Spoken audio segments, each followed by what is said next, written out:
मोदी के शांति दूत ने कमाल कर दिया, ड्रैगन डर गया। नमस्कार, आप देख रहे हैं आपका अपना चैनल न्यूज इंडिया और मैं हूं आपके साथ गौरव किशोर शर्मा। कुछ दिन पहले भारत के एनएसए अजीत डोभाल ने रूस की यात्रा की और रूस की यात्रा के दौरान वो हो गया जो 4 साल में नहीं हुआ। चीन ने प्रेस कॉन्फ्रेंस कर यह बात कह दी कि हम अब वहां से पीछे हट रहे हैं। कहां से, वो हम आज आपको अपनी इस रिपोर्ट में बताएंगे और आज हम चर्चा करेंगे ड्रैगन डर गया। लेकिन उससे पहले खबर में क्या कुछ खास है वो आज हम आपको बताते हैं। देखिए, आज की खबर में सबसे पहले आपको बताएंगे कि गलवान में क्या है गलवान घाटी विवाद। सबसे पहले हम आपको यह बताएंगे कि गलवान घाटी का विवाद जो है वो दरअसल है क्या। आगे बढ़ते हैं, उसके बाद हम आपको बताएंगे कि अजीत डोभाल के सामने कैसे झुक गया ड्रैगन, क्योंकि सबसे बड़ा सवाल यही है कि जैसे ही रूस की यात्रा अजीत डोभाल ने की है उसके बाद चीनी विदेश मंत्रालय के प्रवक्ता का बयान सामने आया और ऐसा लगा जैसे ड्रैगन झुक गया है।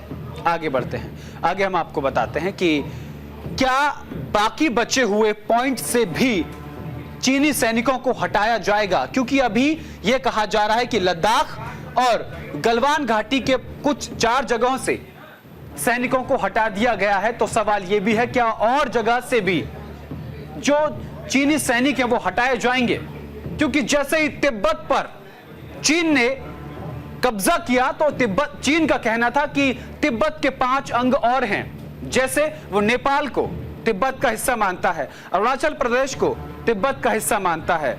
वो ये भी कहता है कि एक्साई चीन जो है जहां वो कब्जा करके बैठा है वो तिब्बत का हिस्सा है। आज हम आपको अपनी इस रिपोर्ट में इन तमाम बातों के बारे में बताएंगे।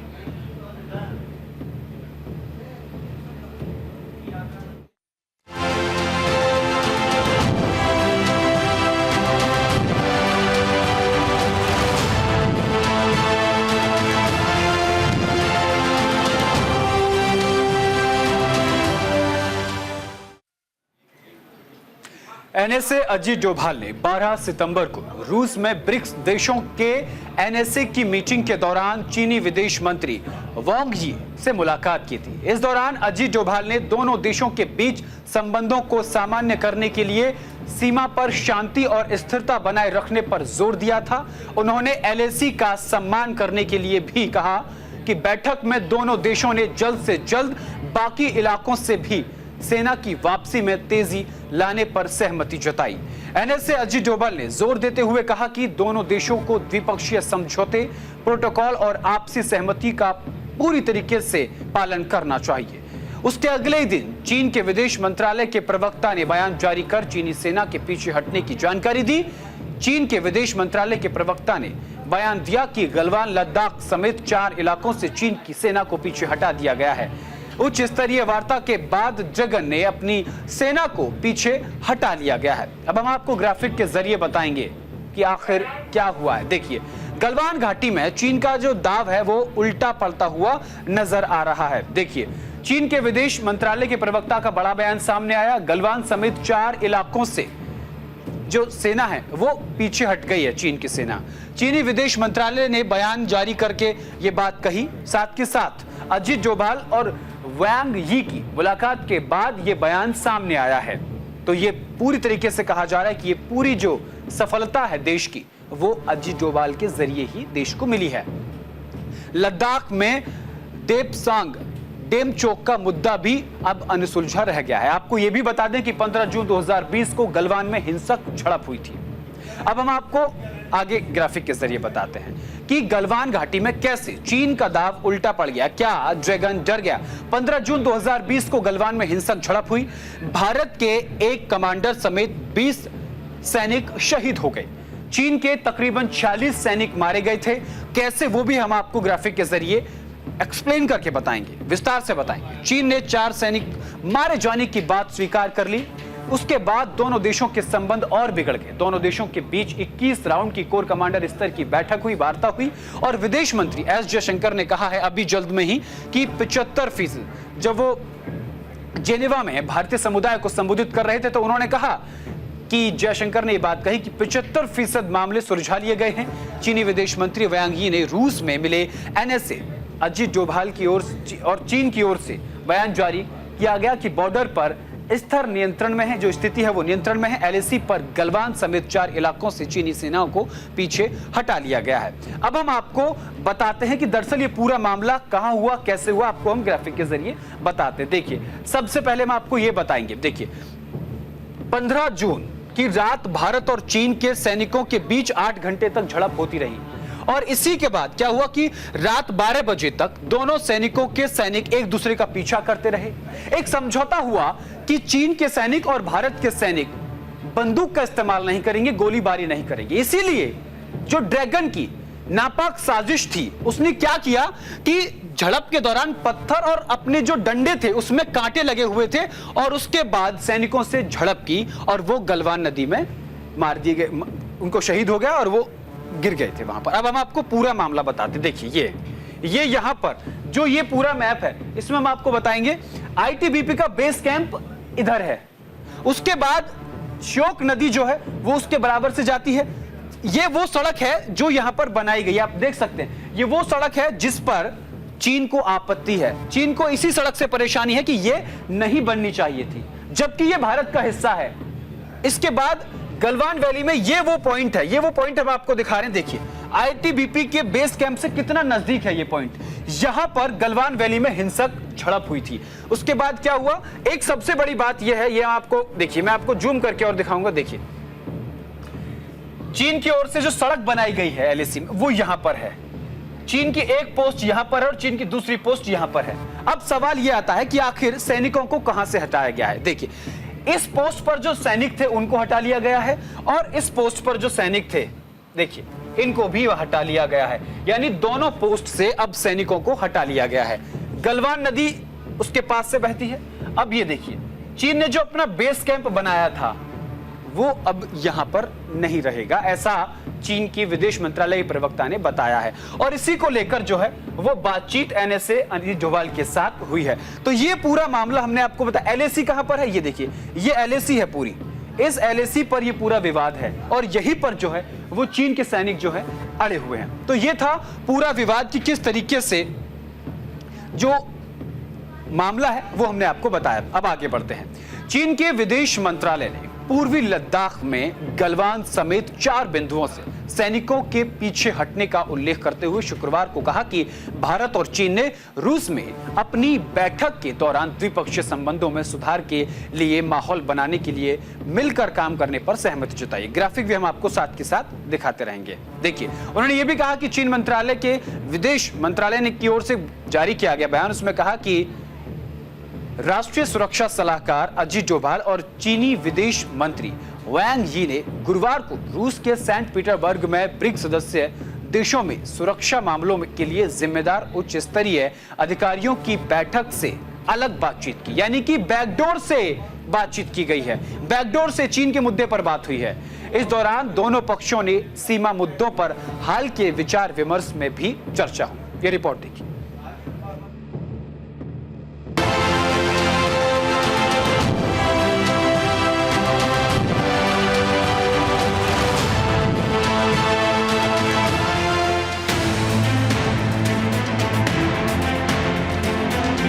चीन के विदेश मंत्रालय ने पूर्वी लद्दाख में गलवान समेत 4 बिंदुओं से सैनिकों के पीछे हटाने का उल्लेख करते हुए शुक्रवार को कहा कि भारत और चीन ने रूस में अपनी बैठक के दौरान द्विपक्षीय संबंधों में सुधार के वास्ते माहौल बनाने के लिए मिलकर काम करने पर सहमति जताई है। चीन के विदेश मंत्रालय की ओर से जारी प्रेस कॉन्फ्रेंस के मुताबिक राष्ट्रीय सुरक्षा सलाहकार अजीत डोभाल और चीन विदेश मंत्री वांग यी ने गुरुवार को रूस के सेंट पीटर्सबर्ग में ब्रिक्स सदस्य देशों में सुरक्षा मामलों के लिए जिम्मेदार उच्च स्तरीय अधिकारियों की बैठक से इतर बातचीत की। इस दौरान दोनों पक्षों ने सीमा मुद्दों पर हाल के विचार विमर्श में प्रगति पर चर्चा की।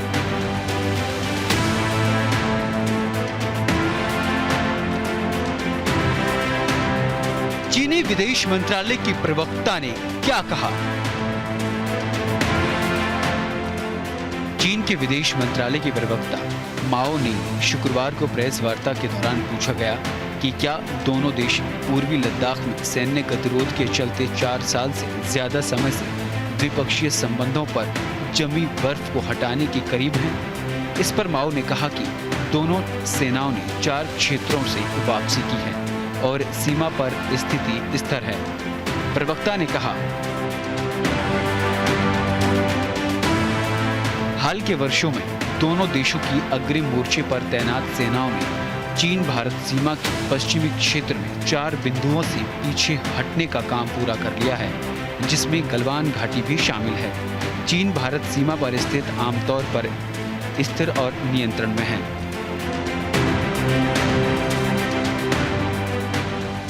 एस जयशंकर की टिप्पणी के बाद बोला चीन। उनकी ये टिप्पणी विदेश मंत्री एस जयशंकर की जेनेवा में दिए गए बयान के एक दिन बाद आई है। जयशंकर ने कहा था कि चीन के साथ सैनिकों की वापसी से जुड़ी समस्याओं को लगभग 75% समाधान हो गया है। बड़ा मुद्दा सीमा पर बढ़ता सैन्यीकरण है। डोभाल और वांग भारत चीन सीमा वार्ता तंत्र के लिए विशेष प्रतिनिधि हैं। डोभाल और वांग के बीच हुई बैठक के बारे में विस्तृत जानकारी देते हुए चीन के विदेश मंत्रालय ने विज्ञप्ति में कहा, दोनों पक्षों ने विश्वास व्यक्त किया कि चीन भारत संबंधों की स्थिरता दोनों देशों के लिए बुनियादी और दीर्घकालिक हित में है तथा क्षेत्रीय शांति और विकास के लिए अनुकूल है।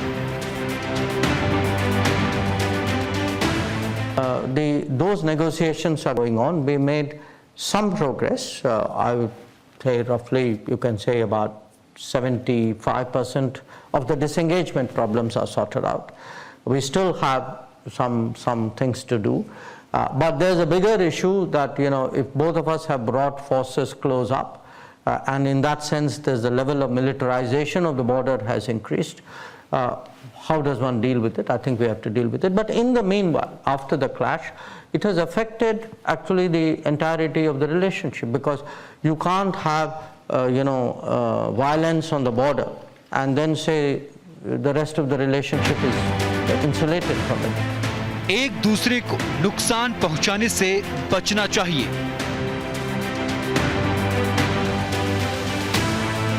इसमें कहा गया कि चीन और भारत ने दोनों देशों के शासनाध्यक्षों के बीच बनी सहमति को क्रियान्वित करने, आपसी समझ और विश्वास को बढ़ाने, निरंतर संवाद बनाए रखने और द्विपक्षीय संबंधों को बढ़ावा देने के लिए माहौल बनाने पर सहमति जताई।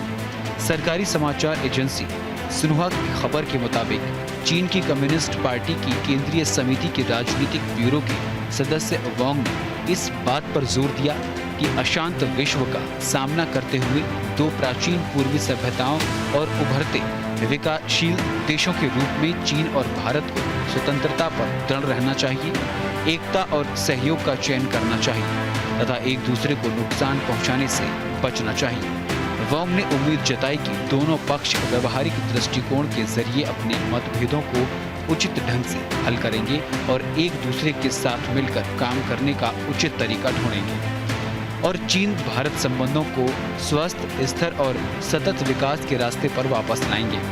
माओ ने बताया कि वांग और डोभाल ने गुरुवार को हुई बैठक के दौरान सीमा मुद्दों को हल करने के लिए हो रहे विचार विमर्श में हुई प्रगति पर चर्चा की और दोनों देशों के शासनाध्यक्षों के बीच बनी आम सहमति को पूरा करने, आपसी समझ और विश्वास बढ़ाने, द्विपक्षीय संबंधों में सुधार के लिए परिस्थितियां बनाने और इस दिशा में संवाद बनाए रखने पर सहमति जताई।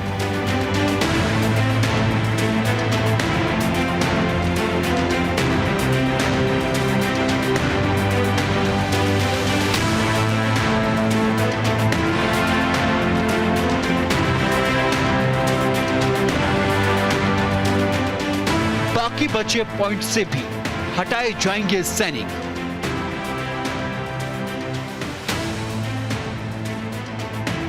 विदेश मंत्रालय की तरफ से जारी की गई प्रेस विज्ञप्ति में कहा गया कि भारत और चीन ने गुरुवार को पूर्वी लद्दाख में संघर्ष के शेष बिंदुओं से सैनिकों की पूर्ण वापसी के लक्ष्य को प्राप्त करने के लिए तत्परता के साथ काम करने और अपने प्रयासों को दोगुना करने पर सहमति जताई।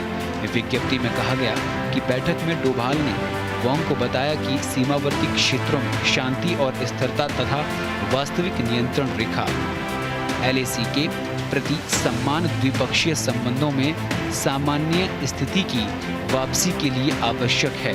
डोभाल और वोंग की बैठक भारत और चीन के बीच कूटनीतिक वार्ता के 2 सप्ताह बाद हुई है। कूटनीतिक वार्ता के दौरान दोनों पक्ष लंबित मुद्दों का समाधान तलाशने के लिए कूटनीतिक और सैन्य माध्यमों से संपर्क बढ़ाने पर सहमत हुए थे। भारतीय और चीनी सेनाओं के बीच मई 2020 से गतिरोध जारी है और सीमा विवाद का पूर्ण समाधान अभी तक नहीं हो पाया है। हालांकि दोनों पक्षों ने टकराव वाले कई बिंदुओं से अपने अपने सैनिकों को वापस बुला लिया है। जून 2020 में गलवान घाटी में हुई भीषण झड़प के बाद दोनों देशों के बीच संबंधों में गिरावट आई। ये दशकों के बाद दोनों पक्षों के बीच हुआ सबसे गंभीर सैन्य संघर्ष था। भारत का स्पष्ट रुख है कि जब तक सीमावर्ती क्षेत्रों में शांति नहीं होगी, चीन के साथ उनके संबंध सामान्य नहीं हो सकते। गतिरोध को दूर करने के लिए दोनों पक्षों के बीच अब तक कोर कमांडर स्तर की 21 वार्ताएं हो चुकी हैं।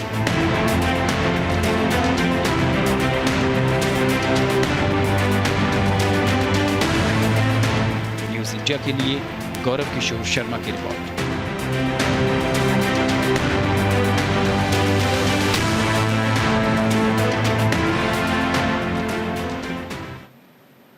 देश के सुरक्षा सलाहकार और प्रधानमंत्री नरेंद्र मोदी के जेम्स बॉन्ड के नाम से मशहूर अजीत डोभाल रूस के राष्ट्रपति पुतिन से मिले तो कई तरह की अटकलों का बाजार गर्म हो गया।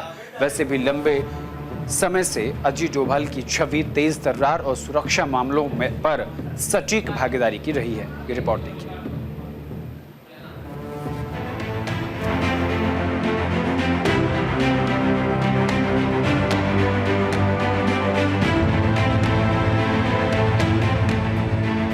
देश के सुरक्षा सलाहकार और प्रधानमंत्री नरेंद्र मोदी के जेम्स बॉन्ड के नाम से मशहूर अजीत डोभाल रूस से राष्ट्रपति पुतिन से मिले तो कई तरह की अटकलों का बाजार गर्म हो गया। वैसे भी लंबे समय से अजीत डोभाल की छवि तेज तर्रार और सुरक्षा मसलों पर सटीक भागीदारी की रही है। अब उन्होंने पुतिन से मुलाकात की तो अपने शब्दों और हाव भाव के जादू से उन्होंने दुनिया भर के राजनीतिक विश्लेषकों का ध्यान अपनी तरफ आकर्षित किया है। रूस में जब राष्ट्रपति पुतिन से डोभाल मिले तो प्रधानमंत्री नरेंद्र मोदी की जमकर तारीफ की। असल में अजीत डोभाल ने आधिकारिक तौर पर गुरुवार को रूसी सुप्रीमो व्लादिमीर पुतिन को प्रधानमंत्री नरेंद्र मोदी के यूक्रेन दौरे के बारे में जानकारी दी है। उन्होंने यूक्रेन संघर्ष का शांतिपूर्ण समाधान खोजने के नए प्रयासों के बीच कीव में प्रधानमंत्री नरेंद्र मोदी की यूक्रेन के राष्ट्रपति वोलोदिमीर जेलेंस्की के साथ हुई वार्ता के बारे में भी जानकारी दी। As Prime Minister told you during a telephone talk that he was keen to brief you about his visit to Ukraine and his meeting with President Zelensky.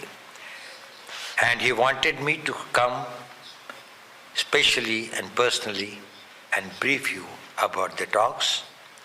The talk was in a very close format. It was only the two leaders.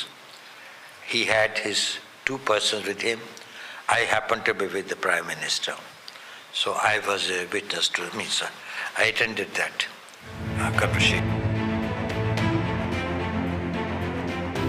Doval Putin की मुलाकात कई मायनों में खास है। रूस के Saint Petersburg में इस मुलाकात की शुरुआत बड़ी ही गर्मजोशी से हुई जब रूसी राष्ट्रपति अजीत डोभाल की तरफ बढ़ते हुए आए और दोनों ने हाथ मिलाया। इसके बाद डोभाल और पुतिन वार्ता टेबल पर बैठे। दोनों अपनी बातचीत के बीच में प्रधानमंत्री नरेंद्र मोदी का जिक्र करते हुए मुस्कुराते भी दिखाई दिए। पुतिन ने प्रधानमंत्री नरेंद्र मोदी के नेतृत्व में भारत के बढ़ते वैश्विक कद और मजबूत होती अर्थव्यवस्था की सराहना की। पुतिन ने कहा, हमारी विशेष रणनीति साझेदारी गति पकड़ रही है, मजबूत हो रही है, जिसे लेकर हम खुश हैं। हम खुश हैं कि भारत एक राष्ट्र के रूप में मजबूत हो रहा है और उसकी अर्थव्यवस्था विकसित हो रही है। ये सफलता प्रधानमंत्री नरेंद्र मोदी के नेतृत्व में मिली है। इस साल जुलाई में प्रधानमंत्री नरेंद्र मोदी के मॉस्को दौरे को याद करते हुए पुतिन ने कहा कि वो ऐतिहासिक यात्रा बहुत सफल रही। इसके बाद जो काम हुआ वो बहुत सार्थक ढंग से और ठीक उसी गति से आगे बढ़ रहा है। एक तथ्य ये भी है कि फिलहाल अजीत डोभाल ब्रिक्स सदस्य देशों के शीर्ष सुरक्षा अधिकारियों की बैठक के लिए सेंट पीटर्सबर्ग गए हैं। समूह का वर्तमान अध्यक्ष रूस 22-24 अक्टूबर तक वार्षिक ब्रिक्स सम्मेलन की मेजबानी करेगा। मॉस्को ने कजान में लगभग 36 विदेशी नेताओं को आमंत्रित किया है। इस मुलाकात के बाद कयासों का दौर भी जारी हो गया है। रूस यूक्रेन युद्ध को समाप्त करने में कई देशों की तरफ से भारत की कोशिशों के बारे में जिक्र किया गया। पिछले कुछ दिनों में रूस और यूक्रेन के बीच शांति वार्ता को आगे बढ़ाने में भारत की संभावित भूमिका को लेकर मांग उठी है, क्योंकि नई दिल्ली के दोनों देशों के साथ अच्छे संबंध हैं। इतना ही नहीं, इटली के प्रधानमंत्री जॉर्जिया मेलोनी ने जेलेंस्की के साथ अपनी बातचीत के बाद कहा कि भारत और चीन इस लंबे होते संघर्ष का समाधान खोजने में भूमिका निभा सकते हैं।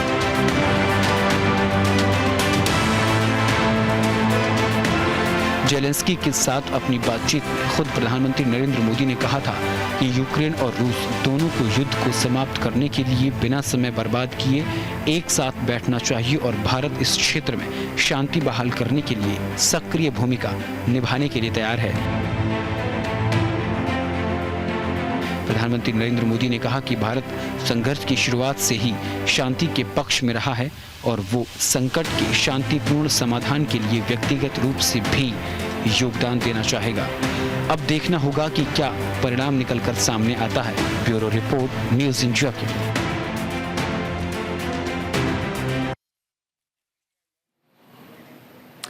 तो ऐसा माना जा रहा है कि अब ड्रैगन डर गया है। बात यह भी चल रही है कि जो बची हुई जगह हैं वहां से भी ड्रैगन को वापस होना पड़ेगा। फिलहाल के लिए मेरे साथ डर गया ड्रैगन में सिर्फ इतना ही। देश और दुनिया की तमाम बड़ी और अहम खबरों के लिए देखते रहिए सिर्फ और सिर्फ न्यूज़ इंडिया। नमस्कार।